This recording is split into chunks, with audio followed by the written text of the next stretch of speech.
boy Jay. Rack it up, I gotta build up the bank to make me a safe house. Shake it up, she got her hands on her knees and she bringing the cake out. Smoke it up, I got some gas, some packs, I'm up in the greenhouse. Everybody got that? It costs $100,000 to buy $100,000 worth of gold. Check? Yes? All right, cool. You got the same $100,000. So let's say Alfio spent that money on gold. Rex, Quilla, a man here, he said, man, nah, I'm going to go buy this Apple stock because I'm going to get a better return. And I'm going to take that $100,000 because the stock market will allow me on my exchange, maybe on Robinhood or something like that. They're going to let me buy on margin. What is margin? Okay, that's basically leveraging some capital to own more stocks, right? There's some danger in buying on margin. But let's say Rex wants to do that anyway. Okay, so Rex goes and buys that 100 grand and he buys 100 grand of Apple stock on margin. How much can he get? You probably get about 200 grand. That's a realistic scenario. So Rex actually owns $200,000. Okay, everybody follow me here?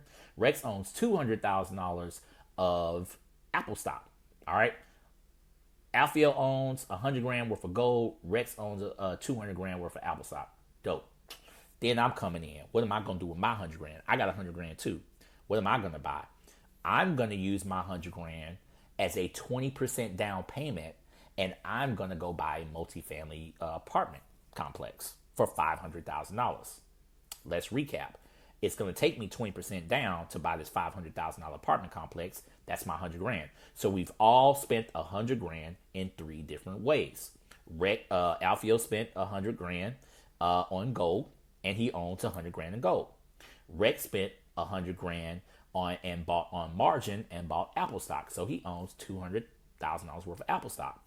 I spent my 100 grand as a down payment on a $500,000 apartment complex. So what do we own? I own $500,000 of an apartment. Rex owns $200,000 worth of Apple stock. Alfio owns $100,000 of gold. I think that's what we did. Okay, so now how much return we gonna get? Let's go far into the future. We're gonna go far into the future, 15 years into the future. What do we get? Let's assume all these assets operate the same way. That's not likely, but let's say they all went up by 5%. That's a conservative number, is it not? 5% over 15-year period, right? So they're all going to go up by 5% over 15 years. What do we have? Okay, so I think my man Alfio owns the gold, right? So after 15 years of owning this gold at a 5% interest rate, right? Alfio's gold is going to be worth $207,000 minus his initial $100,000 investment. He got $107,000 worth of profit 15 years down the road. Pretty solid. Good job. Good job. Right? Okay, well, let's see what Rex did. So Quilla has $200,000 worth of Apple stock. It goes up by the same 5%. We want to be equal, right? But he was able to control 200 grand. That's now worth $415,000 over a 15-year period at a 5% interest rate. Okay, this is leverage. Okay, this is how leverage works. So what is his profit? He has $415,000 minus the $100,000 of margin that he had initially put up, minus the $100,000 of initial investment. He has a net profit of $215,000. Whoa, that's pretty dope. And that is the power of leverage, right? So he's beating, right? He's beating Alfio in this scenario by $107,000. Pretty dope. Now let's look at what I did.